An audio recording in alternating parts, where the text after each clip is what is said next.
Hello दोस्त, आप देख रहे हैं क्लियर बीपीएससी चैनल, जहां पे हम बीपीएससी से संबंधित चर्चा करते हैं। आज हम आपके लिए करंट अफेयर सीरीज में अगला करंट अफेयर का सीरीज फरवरी 2022 का पार्ट 1 लेके आए हैं, जिसमें हम फरवरी 2022 के सभी करंट अफेयर की चर्चा करेंगे। इससे पहले जान लेते हैं कि हम लोग क्या क्या करने वाले हैं। तो हम लोग देखते हैं कि सबसे पहले आप लोग क्लियर बीपीएससी यूट्यूब चैनल को शेयर कीजिए, सब्सक्राइब कीजिए। जितना ज़्यादा शेयर करेंगे उतना ज़्यादा हमारा मनोबल बढ़ेगा और हम उतना ज़्यादा प्रोग्राम आपके लिए लेके आएंगे। आप टेलीग्राम चैनल को ज्वाइन करें, जहाँ पे आपके current affair, daily current affair का अपडेट किया जाता है, न्यूज़पेपर का एडिटोरियल और मेन हेडलाइन जो आपको पढ़ना है बीपीएससी के पॉइंट ऑफ व्यू से, वो करंट अफेयर अपडेट की जाती है। आप फेसबुक और इंस्टाग्राम पेज को लाइक एवं फॉलो कर सकते हैं, वहाँ पे भी सारा अपडेट होता है। तो आप यूट्यूब चैनल को शेयर और सब्सक्राइब करें और टेलीग्राम चैनल को ज्वाइन करें, फेसबुक और इंस्टाग्राम पेज को फॉलो करें। आज लास्ट में हम आपके लिए एक बात बताएंगे जो आपके बीपीएससी की तैयारी से महत्वपूर्ण होगा। तो आप पहले वीडियो देखते हैं, तो क्लियर बीपीएससी चैनल को फॉलो करते रहिए करंट अफेयर और अन्य चीज़ के लिए। ये करंट अफेयर आपके सिर्फ बीपीएससी में ही काम नहीं आने वाला है। बीपीएससी के साथ सीडीपीओ परीक्षा, बिहार एसएससी जो सचिवालय की परीक्षा होगी उसकी, और बिहार सब एसआई जो बिहार दरोगा का एग्जाम होता है, उसमें भी ये करंट अफेयर बहुत महत्वपूर्ण है। इसके अलावा बिहार के कोई भी परीक्षा होता है उसके लिए ये करंट अफेयर बहुत ही इम्पोर्टेंट होगा।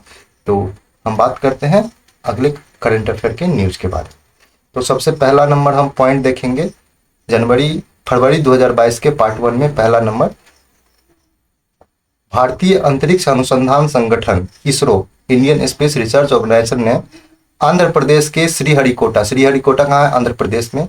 वहाँ के सतीश धवन अंतरिक्ष केंद्र वहाँ पे है, श्रीहरिकोटा में यह केंद्र है, से 2022 का प्रथम प्रक्षेपण PSLV C-52 polar satellite launch vehicle C-52 द्वारा 3 उपग्रह का सफल प्रक्षेपण किया।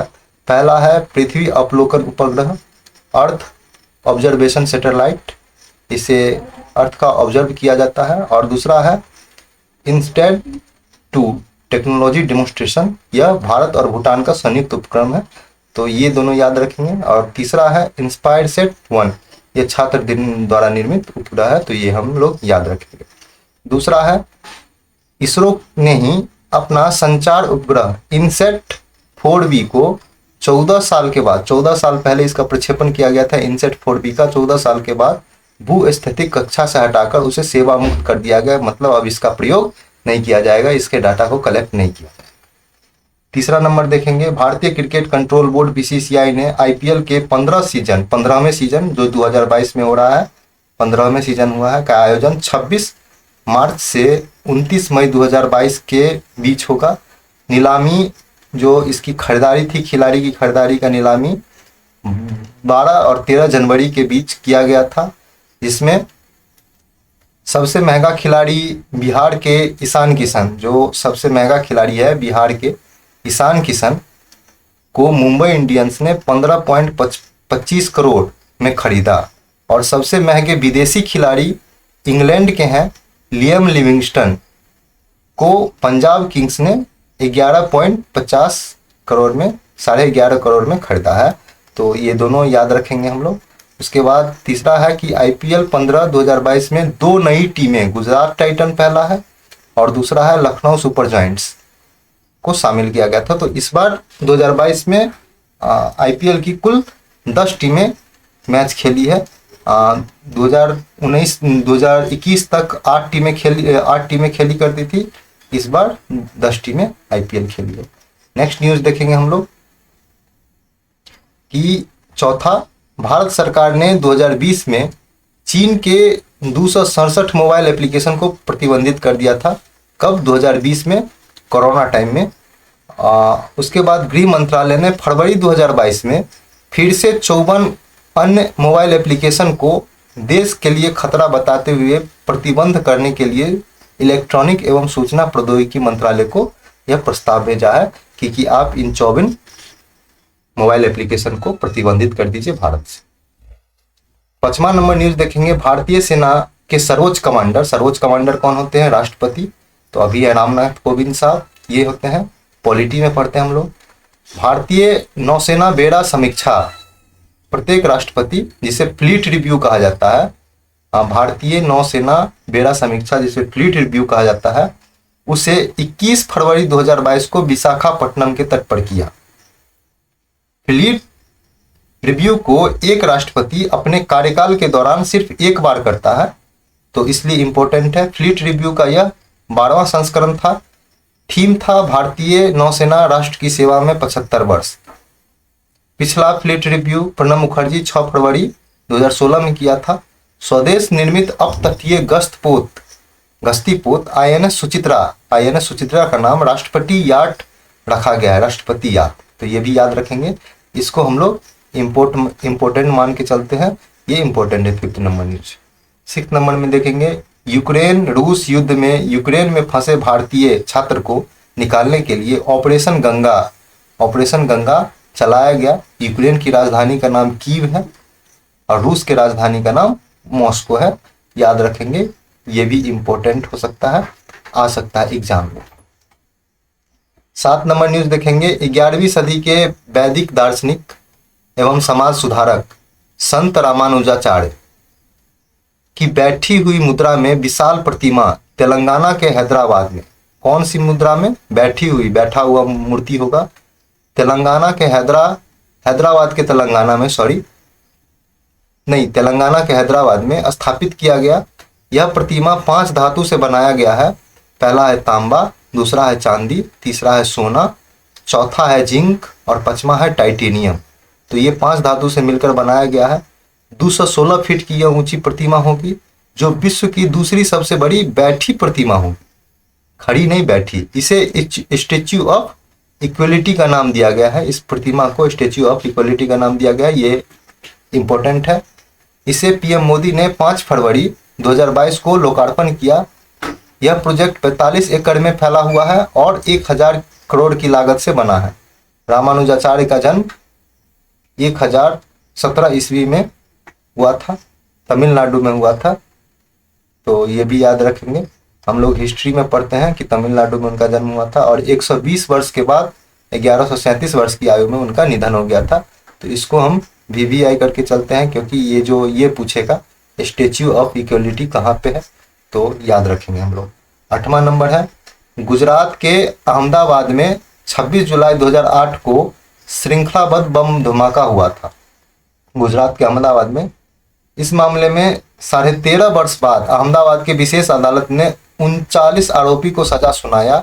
39 में से 38 को फांसी दिया गया है और 11 को मृत्यु का कारावास की सजा सुनाई है, जो स्वतंत्र भारत का अब तक का सबसे बड़ी फांसी का फैसला है।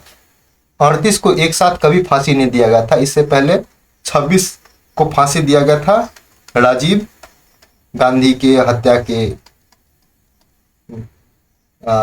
जुर्म में, तो ये सबसे बड़ा था। अब ये जो है श्रृंखलाबद्ध बम धमाके में 38 लोगों को दिया गया, ये अभी तक का सबसे बड़ा है, इसको भी हम लोग याद रखेंगे। 9 नंबर देखेंगे, अविभाजित बिहार में, जब बिहार झारखंड से अलग नहीं हुआ था उस टाइम की बात है, जो चर्चित चारा घोटाला है, जिसमें लालू प्रसाद यादव लालू प्रसाद यादव आरोपी है, वो 5 वर्ष को सश्रम मतलब पूरा श्रम के साथ कारावास और 7 लाख जुर्माना की सजा सुनाई गई है। रांची के विशेष अदालत में न्यायाधीश थे सुधांशु कुमार शशि, इसको भी इम्पोर्टेंट करके हम लोग पढ़ सकते हैं। 10वां है, संयुक्त राष्ट्र यूनाइटेड नेशन की अपील पर भारत ने 50,000 टन गेहूं मानवीय सहायता हेतु निःशुल्क, बिना कोई शुल्क का अफगानिस्तान को भेजने का हेतु सहमति दे दिया है।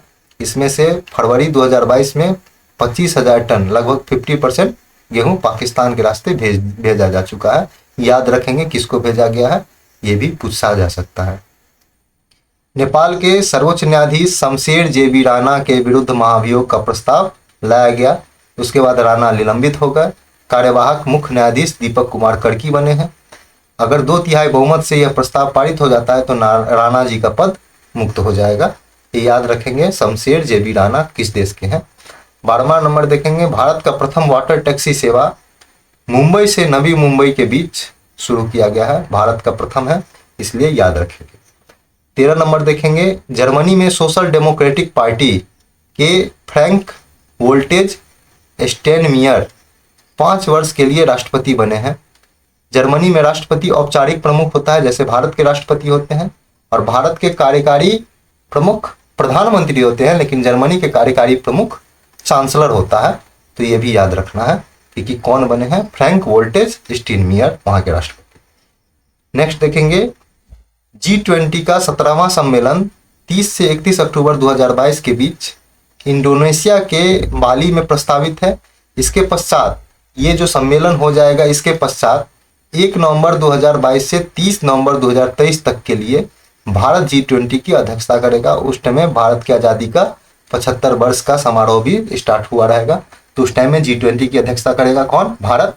और 2023 में भारत G20 के 18वां सम्मेलन की मेजबानी करेगा। इस साल 17वां होने वाला है, और भारत जब करेगा 2023 में वो 18वां होगा, 18th। उसके बाद 2024 में G20 का 19वां सम्मेलन की मेजबानी कौन करेगा, ब्राजील करेगा। ये भी याद रखेंगे। 2023 में G20 सम्मेलन हेतु भारत ने एक सचिवालय का गठन किया है, और उसके गठन को कैबिनेट ने, भारत के कैबिनेट ने, केंद्रीय कैबिनेट ने मंजूरी दे दिया है। जिसका अध्यक्ष, इस कैबिनेट का अध्यक्ष कौन होगा, सचिवालय का अध्यक्ष PM होगा, प्रधानमंत्री नरेंद्र मोदी खुद होंगे, और रक्षा मंत्री, वित्त मंत्री, गृह मंत्री और G20 शेरपा। पहले पीयूष गोयल थे, अब जो है पीयूष गोयल के स्थान पे अमिताभ कांत जो है, जो पहले नीति आयोग के उपाध्यक्ष थे, CEO थे, उनको G20 का शेरपा बनाया गया है, वो सदस्य होंगे। ये जो सचिवालय G20 की अध्यक्षता के लिए जो सचिवालय का गठन किया गया, ये फरवरी 2024 तक कार्य करेगा। तो ये भी याद रखेंगे हम लोग। उसके बाद नेक्स्ट देखते हैं 15 नंबर, रक्षा प्रदर्शनी का आयोजन भारत में प्रत्येक 2 वर्ष पर होता है। 2022 में यह होना था, कोविड के कारण स्थगित कर दिया गया है। तो देख, ये भी याद रखना है। उसके बाद हम लोग 16 नंबर न्यूज देखेंगे, ब्रिटेन की द इकोनॉमिक इंटेलिजेंस यूनिट द्वारा लोकतंत्र सूचकांक 2021 का प्रकाशन 9 फरवरी 2022 को किया गया। यह सूचकांक 5 मानक या संकेत पर आधारित है। पहला, चुनावी प्रक्रिया और बहुलतावाद, यह है प्रथम। दूसरा नंबर देखेंगे, सरकार का कामकाज। तीसरा है राजनीतिक भागीदारी, और चौथा है राजनीतिक संस्कृति, और 5वां है नागरिक स्वतंत्रता। इस मानक के आधार पे, इस 5 मानक के आधार पे देश को 4 भाग में बांटा जाता है। पहला, दोषपूर्ण लोकतंत्र, जिसका पूर्ण लोकतंत्र, सॉरी, पहला है पूर्ण लोकतंत्र, जहां पे पूर्ण लोकतंत्र है उसका अंक 8 से ज्यादा होगा। दूसरा है दोषपूर्ण लोकतंत्र, जिसका अंक 6 से 8 के बीच में होगा। तीसरा होता है संकर शासन, जहाँ पे थोड़ा बहुत लोकतंत्र होता है, 4 से 6 के बीच अंक होता है। और अंतिम होता है सत्तावादी शासन, मतलब तानाशाही, जो 4 से कम होता है। इसका कहने का मतलब सत्तावादी मतलब उत्तर कोरिया, चाइना, रसिया, ये सब होता है। 167 देशों के लिए लोकतंत्र सूचकांक 2021 जारी किया गया, जिसमें भारत 6.91 अंक के साथ 53वां स्थान पे रहा। और दोषपूर्ण लोकतंत्र की सूची में रहा कौन, भारत। और अमेरिका भी और फ्रांस भी दोषपूर्ण लोकतंत्र की सूची में है। तो ये भी याद रखना है, ये प्रथम स्थान पर नॉर्वे है और अंतिम स्थान पर अफगानिस्तान है। इसको हम लोग इंपॉर्टेंट के रूप में याद रखेंगे, पूछा जा सकता है। 17 नंबर देखेंगे, प्रधानमंत्री मोदी ने 18 फरवरी 2022 को ऑनलाइन 100 किसान ड्रोन का उद्घाटन किया। किसान लोन नहीं होगा, ये ड्रोन होगा। ड्रोन की बात बजट 2022-23 में की गई थी। इस ड्रोन से फसल का मूल्यांकन, भूमि का डिजिटलीकरण, कीटनाशक का छिड़काव होगा। ड्रोन का निर्माण गरुड़ एयरटेल द्वारा किया जा रहा है। 2 वर्ष में 1 लाख ड्रोन बनाएगा कौन, ये गरुड़ एयरटेल नामक कंपनी है, वही बनाएगा। दोस्तों, आप लोग के लिए बहुत ज़्यादा मेहनत किया जा रहा है, आप लोग की वो करंट आप लोग तक पहुंचाने के लिए। आप लोग सब्सक्राइब और शेयर करते रहिए। शेयर जितना कीजिएगा उतना ज़्यादा अच्छा लगेगा। नेक्स्ट न्यूज देखते हैं। प्रधानमंत्री नरेंद्र मोदी और संयुक्त अरब अमीरात के क्राउन प्रिंस मोहम्मद बिन, वहाँ के क्राउन का नाम है प्रिंस मोहम्मद बिन जायद अल नहयान के बीच द्विपक्षीय शिखर वार्ता 8 फरवरी 2022 को ऑनलाइन हुआ। शायद ये हाल ही में ये मोहम्मद बिन जायद अल नहयान है, इनका मृत्यु हो गया है। खैर, उनके बीच द्विपक्षीय शिखर वार्ता हुआ था। भारत आज़ादी के 75 वर्ष और यूएई अपने स्थापना का 50वां वर्ष इस वर्ष मना रहा है। इस ऑनलाइन बैठक में भारत यूएई के बीच CEPA comprehensive economic partnership agreement, ये सेपा समझौता हम लोग इकोनॉमिक्स में पढ़ते हैं, देखेंगे क्या क्या होता है। कभी इस पे स्पेशल एडिशन लेके आया जाएगा सेपा समझौता के लिए। समझौता हुआ तो भारत यूएई के बीच सेपा समझौता हुआ, ये याद रखेंगे, पूछा जा सकता है। दूसरा है भारत आज़ादी के 75 एवं संयुक्त अरब अमीरात स्थापना के 50 वर्ष पूर्ण होने पर दोनों देश ने संयुक्त स्मारक डाक टिकट जारी किया है। तो दोनों देश का स्मारक डाक टिकट जारी हुआ है। ये सेपा समझौता पूछा जा सकता है किस देश के साथ हुआ है, तो इसको हम इम्पोर्टेंट के तौर पे याद रखेंगे। 9वां है रूस यूक्रेन युद्ध। 24 फरवरी 2022 को रूस ने यूक्रेन पर थल, जल एवं वायु मार्ग से हमला किया और 21 फरवरी को रूस ने पूर्वी यूक्रेन के 2 अलगाववादी जगह लुहांस्क और डोनेस्क को स्वतंत्र गणराज्य के रूप में मान्यता दे दिया। रूस ने यूक्रेन के चर्नेवल परमाणु संयंत्र पर भी कब्जा कर लिया है। ये पूछा जा सकता है चर्नेवल परमाणु संयंत्र कहाँ पे है, तो यूक्रेन में है। रूस के राष्ट्रपति का नाम है व्लादिमीर पुतिन और यूक्रेन के राष्ट्रपति का नाम है वोलोदिमीर जेलेंस्की, तो ये भी याद रखेंगे हम लोग। नेक्स्ट देखते हैं।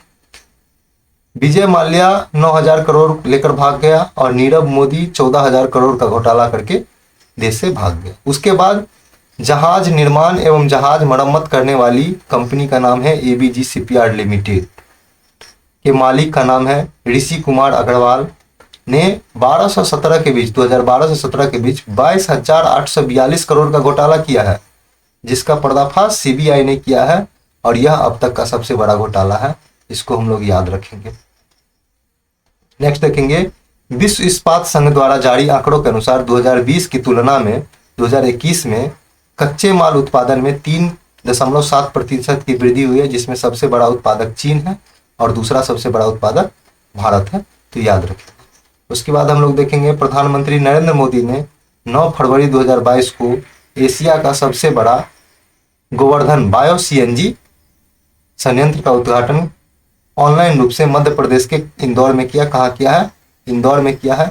यह संयंत्र वेस्ट टू वेल्थ, कचरे से वेल्थ पर एवं चक्रीय अर्थव्यवस्था को बढ़ावा देगा। संयंत्र से प्रतिदिन 500 टन गीला जैविक कचरा का ट्रीट करने की क्षमता होगी। 550 टन गीले जैविक कचरा को ट्रीट करने की क्षमता होगी और प्रतिदिन 100 टन जैविक खाद्य का उत्पादन किया जाएगा और यह लगभग 17,000 किलो सीएनजी का उत्पादन करेगा। और सबसे बड़ी बात है कि ये जीरो वेस्ट निकालेगा, कोई वेस्ट नहीं निकालेगा, तो ये इंपॉर्टेंट है, इसको याद रखेंगे हम लोग। नेक्स्ट देखेंगे 23 नंबर। विश्व बैंक ने भारत का प्रमुख जो है बांग्लादेश के जुनैद कमाल अहमद को फरवरी 2022 में उपाध्यक्ष बनाया था। जुनैद अहमद विश्व बैंक में बहुपक्षीय निवेश गारंटी एजेंसी मीगा का दायित्व 18 अप्रैल से संभाल रहे हैं। ये थोड़ा सा ऊपर ध्यान रखना है। 24 नंबर में देखेंगे गणतंत्र दिवस परेड 2022 की झांकी का पुरस्कार हुआ। सर्वश्रेष्ठ झांकी में प्रथम स्थान उत्तर प्रदेश को मिला। उत्तर प्रदेश ने एक जिला एक उत्पाद और काशी विश्वनाथ थीम पर अपना झांकी बनाया था, इसलिए इनको मिला। दूसरा पुरस्कार कर्नाटक को और तीसरा स्थान मेघालय को दिया गया। अगर इन तीनों के अलावा देखेंगे तीनों सेना में सर्वश्रेष्ठ झांकी किसका था, तो भारतीय नौसेना का था। और सहायक बल में सबसे सर्वश्रेष्ठ झांकी किसका था, तो सीआईएसएफ बल का था। मंत्रालय एवं विभाग में सर्वश्रेष्ठ झांकी किसका था, तो शिक्षा मंत्रालय और उड्डयन मंत्रालय, उड्डयन नागरिक मंत्रालय विजेता रहा है, तो इसको हम लोग याद रखेंगे। 25 नंबर देखेंगे भारतीय नौसेना का बहुपक्षीय संयुक्त अभ्यास 11 संस्करण मिलन 2022, जिसका 11वां संस्करण है, ये 2 चरण में हुआ। इसका थीम था सौहार्द, इसके थीम हम लोग देखेंगे थीम का नाम था सौहार्द, एकजुटता, सहयोग। प्रत्येक 2 वर्ष पे होता है और इसमें 40 से ज़्यादा देश ने भाग लिया था इस बार, तो ये भी याद रखेंगे हम लोग।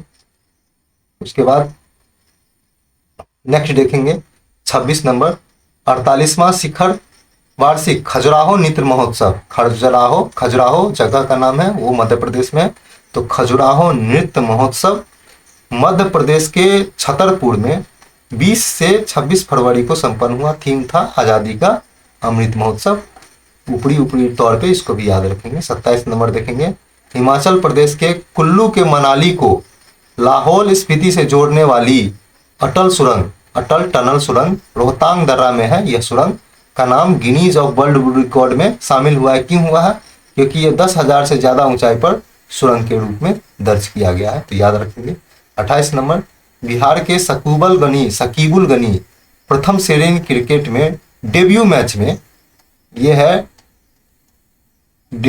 में तीसरा शतक जमाने वाला विश्व का प्रथम बल्लेबाज बन गया। तो कौन है? शकीबुल गनी। 29 नंबर देखेंगे आईसीसी अंतर्राष्ट्रीय क्रिकेट परिषद का 14वां अंडर 19 क्रिकेट विश्व कप क्रिकेट विश्व कप का आयोजन 14 जनवरी से 5 फरवरी 2022 के बीच वेस्टइंडीज में खेला गया था। इसमें भारत ने इंग्लैंड को हराकर पांचवी बार यह विश्व कप जीता है। 2 वर्ष पे इस विश्व कप का आयोजन होता है और भारत का कप्तान का नाम था यश धूल। ये धूल नहीं था, धूल था, याद रखेंगे। और लास्ट देखेंगे आज के 24वां शीतकालीन ओलंपिक का आयोजन 4 से 20 फरवरी 2022 के बीच चीन के बीजिंग में हुआ। याद रखेंगे। सबसे पहला नंबर पॉइंट है, इसमें 15 खेल में 109 स्पर्धा खेला गया, ये भी याद रखेंगे। इसका शुभंकर क्या था? बिंग ड्वेन था, ये भी बहुत इंपॉर्टेंट है, इसको याद रखेंगे। भारत का एकमात्र खिलाड़ी मोहम्मद आरिफ खान कहाँ के हैं? जम्मू कश्मीर के हैं, उन्होंने भाग लिया। 6 सदस्य का दल भेजा गया था भारत के साथ, एक खिलाड़ी और 5 अन्य सहायक स्टाफ रहा होगा, लेकिन भारत पदक नहीं जीत पाया, कोई भी पदक जीत नहीं पाया। ये जो मोहम्मद आरिफ खान है, ये अल्पाइन स्कीइंग खिलाड़ी हैं, तो इन्हीं में भाग लेने के लिए वो गए थे। चीन के उइगर मुस्लिम अत्याचार के कारण America, Britain, Canada, Japan, Australia, New Zealand ने इस शीतकालीन ओलंपिक को बहिष्कार किया था कि हम भाग नहीं लेंगे, और भाग उन्होंने नहीं लिया। नॉर्वे ने 16 स्वर्ण पदक के साथ कुल 37 पदक जीतकर प्रथम स्थान पर रहा। चीन के बीजिंग में मार्च 2022 में शीतकालीन पैरालंपिक का खेल खेला जाएगा। ये अलग टाइप का न्यूज है, इससे अलग है हट के। चीन के बीजिंग में मार्च 2022 में शीतकालीन पैरालंपिक का खेल होगा, जिसका शुभंकर सुई रॉन है। तो याद रखेंगे इतना चीज, इतना में बहुत इंपॉर्टेंट था। तो करंट न्यूज आज के लिए इतना ही, कल हम लोग दूसरे पार्ट को देखेंगे। तो आज के लिए आप लोग को थैंक यू। जाने से पहले आपको एक बात कि आप क्लियर बीपीएससी यूट्यूब चैनल को शेयर करें, सब्सक्राइब करें, शेयर और सब्सक्राइब करें, और क्लियर बीपीएससी टेलीग्राम चैनल को ज्वाइन करें। फेसबुक पेज और इंस्टाग्राम पर फॉलो कर सकते हैं। फेसबुक पेज को आप लोग लाइक कर सकते हैं। दूसरा बात, आप लोग जो करंट अफेयर पढ़ रहे हैं उसको पढ़िए। कल हम एक महत्वपूर्ण सूचना देंगे जिसको आप लोग फॉलो कर सकते हैं। अगर आपको बीपीएससी से संबंधित कोई भी जानकारी चाहिए, कुछ शिकायत हो या कुछ सुझाव हो, हमारे वीडियो के बारे में कुछ सुझाव हो, तो आप हमको डायरेक्टली कह सकते हैं। आप हमको टेलीग्राम पे मैसेज कर सकते हैं, व्हाट्सएप पे मैसेज कर सकते हैं, या फेसबुक पे मैसेंजर पे आप मैसेज कर सकते हैं, आपको रिप्लाई दिया जाएगा। मेरा नंबर नोट कर लीजिए, कभी भी आपको कोई भी ज़रूरत हो तो आप हमसे संपर्क कर सकते हैं। मेरा नंबर है 8757463383। इस पे आप कभी भी संपर्क कर सकते हैं, ये मेरा पर्सनल नंबर। तो आज के लिए इतना ही। Thank you so much.